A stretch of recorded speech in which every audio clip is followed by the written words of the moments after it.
Bapak Ibu yang dikasihi oleh Tuhan, ini sukacita tersendiri ya buat saya pribadi, karena untuk pertama kalinya saya boleh melayani ini aparat negara ini.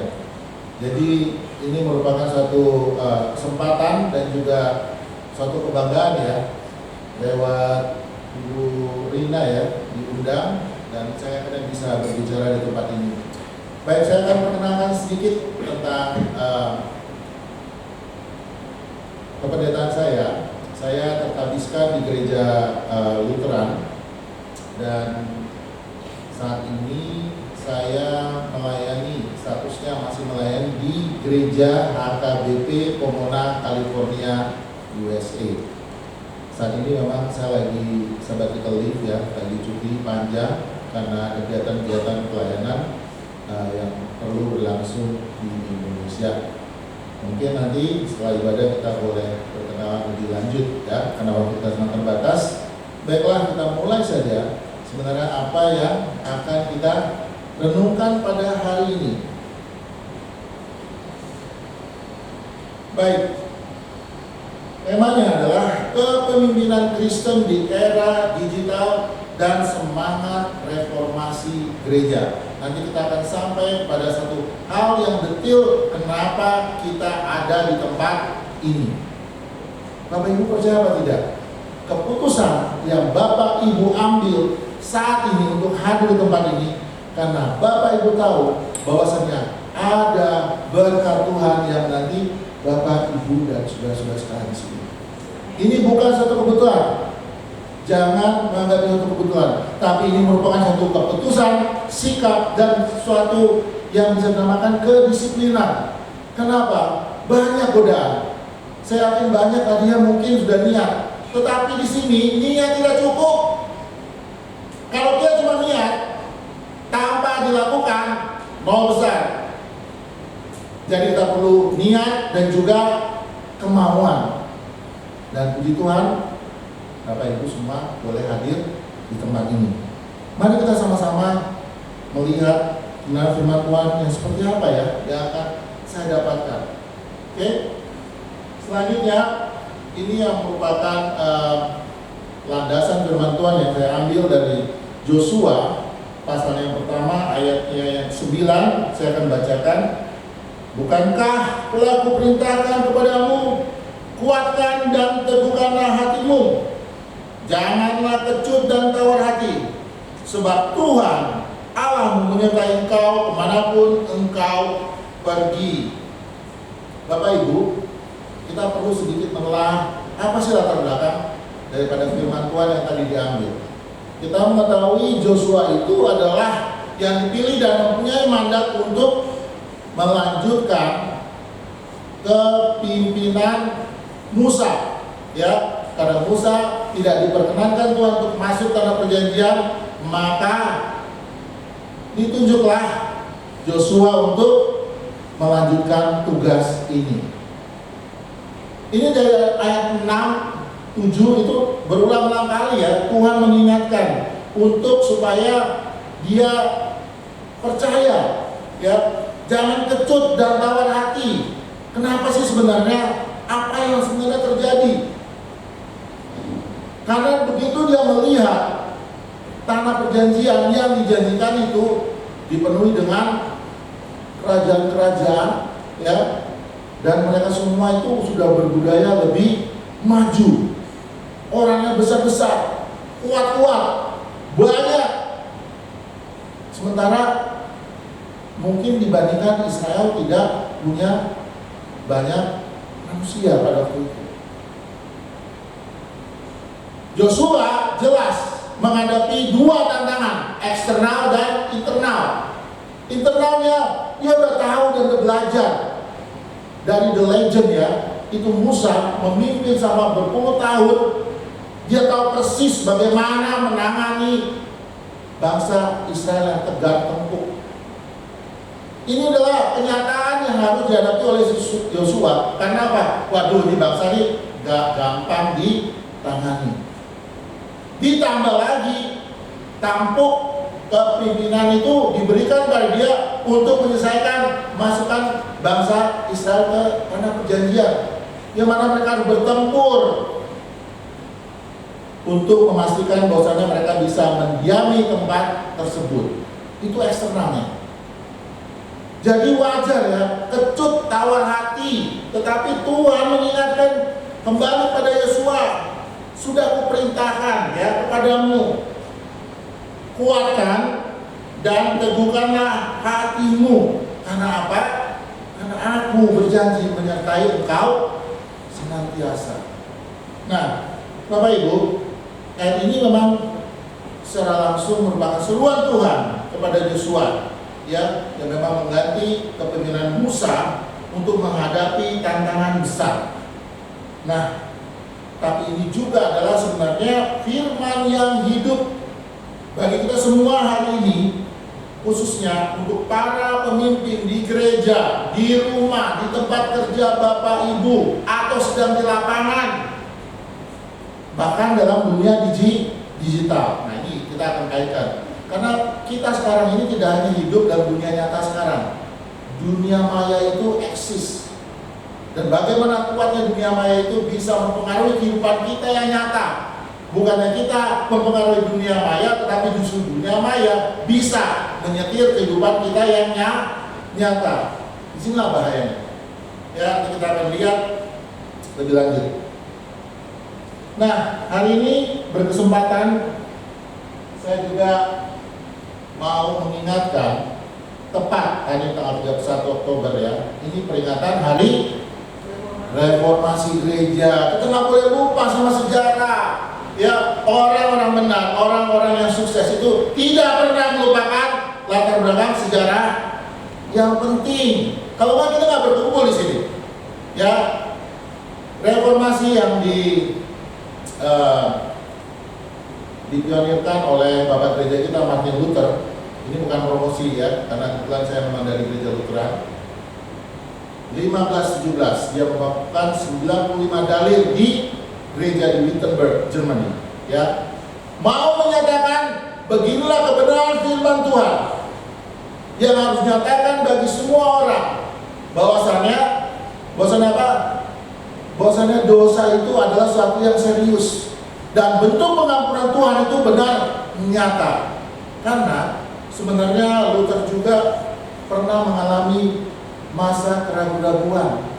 Dia berusaha untuk berbuat baik karena dia merasa dia tidak layak, tidak pernah bisa layak di hadapan Tuhan untuk bisa menerima belas kasihan Tuhan, untuk bisa menerima pengampunan Tuhan.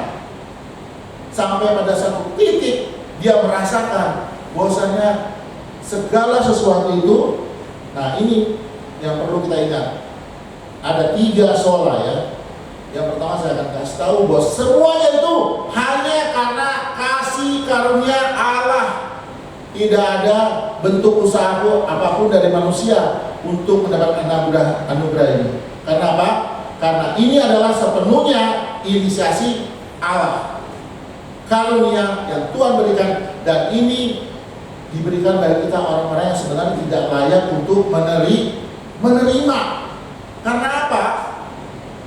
Memang gak layak kita menerima, tetapi Tuhan tetap memberi kasih karunia tersebut tanpa memikirkan dosa yang lalu yang kita buat, dosa yang kita buat sekarang ini atau yang akan datang, karena tidak ada peran manusia untuk yang namanya karunia.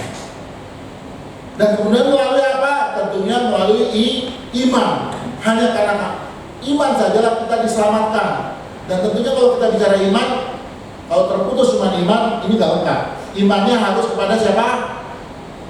Yesus Kristus, ya. Tadi sola gracia itu hanya kasih karunia. Sola fide hanya melalui iman. Dan yang terakhir adalah sola Kristus atau sola scriptura. Kenapa saya bilang sola scriptura? Karena itu sama aja. Firman yang hidup itu adalah Yesus sendiri ya. Kita bisa lihat yang di Amsal ya. Kita bisa melihat bahwasanya firman yang menjelma menjadi manusia. tiga hal tersebut yang membuat dan memastikan seorang Martin Luther untuk mengucap syukur pada Tuhan dan berbalik, mempunyai titik balik dan menjadi orang yang sangat hebat. Bukan untuk memasukkan namanya sendiri, tidak, ya, karena gereja Lutheran itu besar. Tapi gereja Lutheran itu bukan disengaja untuk ambil dari nama Martin Luther. Karena itu awalnya itu cuma ejekan kaum yang sebelah, ya. Ini kaum Protestan, ya, disebut pengikut Luther. Jadilah namanya Lutheran, ya. Satu gereja Protestan yang cukup besar di Amerika, ya, khususnya. Nah, Bapak Ibu yang dikasihi oleh Tuhan, ada suatu hal penting yang ingin saya bagikan. Martin Luther pada saat itu menghadapi tekanan yang besar, ya, dari kepausan, dari gereja juga, ya, pada zamannya. Ia tidak melawan dengan pedang, tetapi dengan kebenaran firman Tuhan itu sendiri, sehingga dia bisa berkata, "Here I stand, I cannot do no more, so help me God." Di sini aku berdiri, aku tidak mampu melakukan apapun, tolonglah aku Tuhan. Kata ini begitu sangat-sangat terkenal, ya, karena disinilah merupakan gambaran bagaimana iman itu dinyatakan kepada semua orang, ya. Dengan demikian Alkitab itu akhirnya boleh, ya, yang tadi dari bahasa aslinya yang tidak banyak dimengerti oleh banyak orang, akhirnya semua orang bisa memahami, boleh membaca Alkitab, ya, boleh memahami Alkitab. Alkitab bisa diakses oleh umum. Nah, kita mau bicara tentang panggilan, ya, reformasi untuk kembali pada firman dan keberanian iman dan tantangan digital yang sebenarnya sudah kita alami saat ini, ya. Apa itu? Yaitu arus reformasi yang lebih cepat, tekanan sosial, godaan, dan kompromi. Pertanyaan adalah, apakah saya berani berdiri pada firman Tuhan di tengah-tengah tekanan digital? Tekanan ini maksudnya apa sih? Mungkin kita tidak menyadari bahwasanya diri kita itu sudah dikontrol oleh gadget. Benar, ya, saya di sini bukan untuk menghakimi, tetapi hidup kita ini memang harusnya kita yang mengontrol alat-alat yang membantu kita. Kita memang tidak bisa lepas, tapi bijaklah dalam menggunakan gadget. Jangan hidup kita akhirnya cuma scrolling, habis waktu 2 jam, gak menentu, gak membimbing kemanapun arah tujuan kita. Yang ada hanya menghabiskan waktu. Jadi saya bicara satu hal penting tentang kepemimpinan yang sejati itu, yaitu berani berdiri di atas kebenaran meskipun dunia menolak. Jadi reformasi bukan hanya sejarah, tapi panggilan hidup kembali kepada firman dan juga kembali kepada keberanian iman. Saya ingatkan sekali lagi, di era digital, tantangan kita bukan lagi penganiayaan fisik, tetapi pengaruh informasi, opini, dan tekanan moral. Tantangan yang sama, apakah kita masih berani berdiri di atas kebenaran firman Tuhan? Ya, satu hal yang Bapak perlu ingat, apa yang benar memang akan selalu benar, meskipun orang lain atau semua orang mengatakan salah. Kita harus bijak di mana kita harus berdiri, sama seperti tadi Martin Luther mengatakan, "Here I stand," di atas kebenaran firman Tuhan yang hidup. Begitu juga apabila salah, itu akan selalu tetap salah, dan jangan terpengaruh meskipun semua orang bilang itu benar. Tentukan sikapmu. Kadang-kadang jadi Kristen itu kita harus bisa melawan arus, tetapi jangan konyol, ya, harus bijak. Kemudian semua orang dipanggil menjadi pemimpin, ya. Luther mengajarkan setiap orang yang percaya adalah imam, artinya setiap orang Kristen memiliki panggilan kepimpinan. Nah, Bapak Ibu, Bicara kepemimpinan Kristen ini yang dimaksud bukan masalah jabatan, posisi, di mana Tuhan kita nggak sama. Tetapi Tuhan memang menempatkan Bapak Ibu untuk menjadi seorang pemimpin. Pemimpin terhadap diri sendiri atau pemimpin di tengah keluarga kita. Ini bukan soal jabatan, pangkat, tidak bicara soal itu. Pembinaan Kristen bicara satu hal yang sangat berbeda, ya, di mana kita harus menjadi terang dan garam dunia. Pak Pendeta, bukankah kalau hidup saya baik-baik, nggak mengusik orang lain, saya oke-oke aja? Enggak. Karena bagi kita yang mengaku sebagai umat percaya, sebagai mengaku Kristus adalah juru selamat, maka dia akan pasti mengemban amanat agung. Di Matius 28. Oleh karena itu pergilah, ya, jadikanlah semua bangsa muridku dan baptiskan mereka dalam nama Bapa, Putra, dan Roh Kudus. Dan ajarkanlah mereka apa yang telah aku ajarkan. Aku akan menyertai engkau sampai akhir zaman. Cukuplah penyertaan Tuhan. Bapak Ibu keluar dari tempat ini merasa bahagia. Saya jamin persoalan Bapak Ibu masih tetap akan harus dihadapi. Penyakit juga tetap harus diobati. Jangan berharap bahwa sini wah mukjizat akan terjadi. Bisa. Tapi kita harus mengandalkan iman kita. Cukuplah penyertaan Tuhan itu hadir dalam kita orang-orang percaya. Karena cuma itu yang sebenarnya Tuhan jadikan.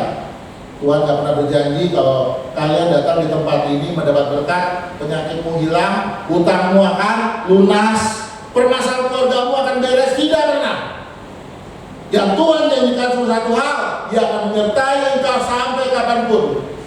Dan yang Tuhan jadikan dia memastikan kehidupan engkau yang mendatang yang kedua kali bersama-sama dia di kerajaan kekal. Itulah yang sebenarnya Tuhan pastikan bagi kita orang-orang percaya akan menerima tempat di kerajaan kekal yang dia siapkan.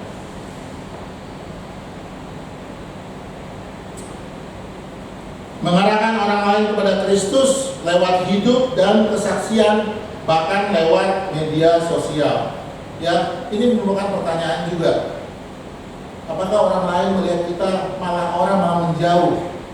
Sehingga deskripsi kehidupan kita menjadi kehidupan Kristen yang biasa-biasa saja. Ingat, tadi kita punya tanggung jawab, ya, bukan hanya seorang pendeta, tetapi kita semua yang percaya pada Yesus Kristus harus boleh menyaksikan Injil kebenarannya melalui apapun yang Tuhan berikan, melalui talenta, apapun yang ibu atau bapak bisa lakukan di rumah, di tempat kerjaan, ataupun lagi sedang di lapangan. Jadilah terang dan jadilah garam dunia. Pertanyaan saya ingatkan sekali lagi, apakah hidup kita sedang memimpin orang lain kepada Kristus atau malah menjauhi Kristus? Dan yang ya, ini tadi sudah dibahas, maaf ya agak terlambat. Ini saking berarti kadang-kadang ngomong saya lebih cepat daripada PowerPoint-nya. Oke, kita lanjutkan dengan yang berikutnya, karakter kepemimpinan Kristen dari Yosua 1 ayat 9. Nah, ini kita perlu tahu, ya, udah banyak tadi saya bahas. Nah, sampailah kita pada satu yang penting, yaitu apakah hidup kita itu sedang, maksud saya, karakter pemimpin yang dikehendaki Tuhan itu yang seperti mana berdasarkan ayat yang tadi sudah kita baca. Ya, pertama, Tuhan tahu Yosua itu takut, ya. Karena itu dia berkata, kuatkan dan teguhkan hatimu. Kuatkan itu berbicara tentang iman. Dan kalau bicara teguhkan itu berbicara tentang ketetapan hati. Jadi kepemimpinan Kristen bukan soal kemampuan, tapi soal keberanian iman. Ya, nah ini adalah ciri-cirinya, ya. Ciri-cirinya itu adalah kuat dalam iman, artinya tidak gampang digoyahkan. Kenapa? Iman itu begitu didapat, kalau tidak diapa-apain sama seperti otot, Bapak Ibu, ya lama-lama loyo, nggak bisa makan apapun. Tapi kalau dia sering dilatih, maka dia akan kuat, ya. Jadi iman itu tidak hanya berhenti setelah kita percaya atau menerima Yesus, tapi harus dilatih. Ingat perumpamaan talenta, yang tidak mau melakukan apa-apa dan mau melakukan sesuatu dibagi dua, ada yang 5, ada yang 3, ada yang 1. Yang 5 sama 3 melakukan sesuatu sehingga mereka dapat double. Yang 1 tidak melakukan apapun. Akhirnya apa? 1 itu pun juga diambil daripadanya. Wah, kita tidak mau, ya. Jangan, kalau kita sudah percaya cukup. Kalau kita tidak bisa menjadi saksi, kalau kita tidak mengeksersis atau melatih iman kita untuk bertumbuh, sia-sialah kehidupan kita. Ya, karena iman itu memang harus dilatih. Kadang-kadang itu namanya perlu kedisiplinan. Saya kemarin tuh baru bawa karakter building buat anak-anak SMA tentang kedisiplinan. Kalau bicara disiplin, wah Bapak Ibu Polri lah nggak perlu dibahas ya. Kenapa? Ini ada riset ya, riset yang mengatakan ini dari University Harvard. Bukan hanya sekitar 5 tahun ya seorang bisa ambil PhD, tetapi ini bukan 10 tahun, bukan 20 tahun, tetapi 80 tahun yang masih tetap berjalan riset tentang pengembangan manusia, human development. Mereka hanya mencari tahu kenapa orang-orang bisa sukses, apa yang menjadi alasan latar belakangnya. Ternyata ada sesuatu yang paling sederhana yang mungkin tidak kita pernah sadari, yaitu apa? Bahasa kerennya chores. Bahasa Indonesia chores. Chores itu adalah kegiatan atau pekerjaan yang kita lakukan tiap hari di rumah. Apa itu ya? Bantu nyuci piring, ngepel, bersihin tempat tidur, bersihkan halaman, pekerjaan-pekerjaan santai, bersihkan kamar mandi kita sendiri. Mungkin kita tidak bisa melihat satu hal yang istilahnya instan, wah, dari kedisiplinan ini saya bisa mendapatkan sesuatu, tapi ini sifatnya perlahan tapi pasti. Ini kalau Bapak Ibu mau baca, ini buku bagus sekali ya, The Purpose Driven Life ya, if I'm not mistaken. Judulnya itu yang ngarang Rick Warren. Bukunya ini terjual miliar kopi, ya jutaan kopi. Dan bagaimana dia menggunakan itu untuk di reprint lagi supaya orang banyak membaca buku tersebut. Sekarang udah murah sekali, ya. Ini bukan promosi tapi di toko buku Jangkar Kehidupan. Ini ada buku yang sudah dalam bahasa Indonesia. Bukunya ini sangat-sangat memberikan motivasi buat Bapak Ibu, apalagi bagi kita orang-orang pemimpin Kristen, ya. Jangan tunggu naik pangkat dulu, jangan tunggu jabatan dulu. Kita adalah apa? Pemimpin, ya, pemimpin. Itu yang Tuhan inginkan. Nah, saya mau share sedikit. Di buku itu ada satu ilustrasi yang menarik ya, yaitu bambu, menanam bambu Cina. Ini bukan sekedar bambu biasa ya. Kalau bambu biasa itu nggak jadi hitungan. Bambu Cina ini sedikit unik, ya. Ditanam perlu waktu yang begitu lama. 1 tahun, tunasnya nggak muncul. 2 tahun, tidak ada pergerakan. 3 tahun, mungkin orang udah bosan, udah ditinggalkan. 4 tahun, baru kelihatan sedikit titik. Nggak tahu dia bakal hidup apa enggak. 5 tahun, apa yang terjadi? Tunasnya baru terlihat. Ini bicara bambu Cina, belajar. Maka orang bayangkan belajar dari negeri Cina. Mungkin ini juga filosofi orang Cina banyak berhasil ya. Mungkin melihat ini ya, gigi ya, disiplin. Kalau Bapak datang pada waktu yang tahun ke-5, lihat tunasnya, 3 minggu kemudian itu bisa tumbuh 20 sampai 30 meter. Seakan-akan loh, baru bulan kemarin nggak ada apa-apa, kok tiba-tiba bulan berikutnya udah menjadi hutan bambu. Begitulah Bapak Ibu, bicara kedisiplinan, kepemimpinan Kristen itu bergerak, berjalan, tetapi pasti. Dan disitulah kita bisa berdiri tegak, menjalankan apa yang jadi kebenaran firman Tuhan, meskipun kita harus menghadapi setiap permasalahan kehidupan kita di era digital ini. Demikianlah kita harus bersikap. Ya, saya akan lanjutkan ini, nggak mungkin dibahas satu persatu, tapi kita memang harus teguh dalam prinsip, tidak kompromi dengan dosa. Ini banyak sekali contohnya, mungkin saya tidak berikan satu persatu. Kemudian tenang meskipun sedang dalam pencobaan ya atau badai, tidak dikuasai kecemasan, karena kecemasan itu tidak akan menambah sah-sah saja hidup kita. Ya, jangan cemas, berdoa. Dan terakhir adalah bergantung pada Tuhan. Tuhan mengingatkan kita untuk tetap bergantung pada Dia. Ya, sama seperti anak-anak. Kenapa Tuhan mengatakan kepada para murid, jangan membiarkan anak-anak itu, biarlah mereka datang padaku, karena mereka lah yang memiliki kerajaan surga. Kenapa demikian? Kita harus jadi seperti anak-anak, tapi bukan kekanak-kanakan. Anak-anak itu bicara tentang iman. Anak-anak yang selalu mau bergantung dan tidak harus hanya bergantung pada orang dewasa, yaitu orang tuanya. Begitu juga Allah menginginkan kita selalu bergantung 100% kepada Dia, berdoa dan juga bekerja. Nah, yang kelima adalah inilah tantangannya. Memulai sesuatu itu memang sulit ya. Tuhan tidak berkata tenang, semuanya akan mudah.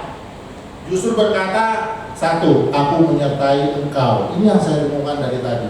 Ya, cukuplah itu penyertaan Tuhan terjadi bagi kita orang-orang percaya. Dan tantangan kepemimpinan itu baik di gereja, kembali di kantor, dimanapun kita berada, memang sering kali ini bukan suatu hal yang mudah. Ya, di sini saya bukan untuk menghakimi, tapi Anda tidak sendirian. Kita semua menghadapi permasalahan yang sama. Ini tidak mudah, ya. Tetapi kalau kita mau start dari hal-hal kecil, bikin komitmen, berdisiplin, itu udah ada sama Bapak, Ibu, Saudara sekalian. Tinggal kita mau mulai dari hal-hal yang kecil saja, proses besar-besar, kecil. Nanti lihat bagaimana ya, seperti bambu Cina tadi.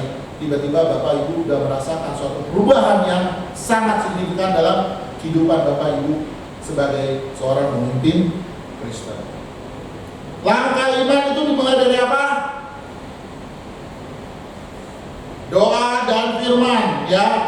Kalau kita cuma berdoa nggak baca firman, nggak usah. Ini paket, ya. Nggak ada orang yang berdoa terus, tapi tidak mau baca firman Tuhan. Karena firman Tuhanlah, disitulah Allah bekerja dan Allah berbicara kepada kita. Seperti yang saya katakan, langkah kecil. Gak apa-apa, pelan-pelan, alon-alon asal kelakon, ya, pelan-pelan aja, gak usah buru-buru, ya, gak ada yang perlu diburu-buru. Percaya pada janji Tuhan. Kalau Dia mengatakan aku akan menyertai engkau, Dia pasti akan menyertai engkau. Jadi pegang firman Tuhan tadi, jangan pegang apa yang saya katakan tadi, pegang kebenaran firman Tuhan yang saya katakan. Kalau Dia berjanji, Dia mau menyertai, saya pastikan ya dalam tempat ini bahwa Dia pasti akan menepatinya. Yesaya 4 ayat 10, jangan takut sebab aku menyertai engkau. Ini sudah bagian yang terakhir. Reformasi dimulai dengan pena dan perkamen. Hari ini reformasi bisa dimulai dari keyboard dan layar lebar. Tantangan era digital, kebenaran bisa dipelintir dalam hitungan detik, dosa bisa disembunyikan di balik layar, integritas juga bisa hilang karena likes or views. How many likes do you have? Berapa likes yang kamu punya di gadget kamu? Notifikasinya, ya, berapa views? Namun di sisi lain, Tuhan juga membuka panggung kesaksian untuk kita menjadi lebih luas lagi. Sebagai penutup, saya mengingatkan satu hal. Kepemimpinan Kristen di era digital berarti menegakkan kebenaran di dunia maya, menggunakan teknologi untuk menyebarkan kasih dan terang Kristus, dan kita juga harus bisa memilah-milah konten yang membangun iman, bukan menjatuhkan moral. Penutupnya adalah Roma 12 ayat 2. Janganlah kamu menjadi serupa dengan dunia ini, tetapi berubahlah oleh pembaruan budi. Dalam nama Bapa, Putra, dan Roh Kudus.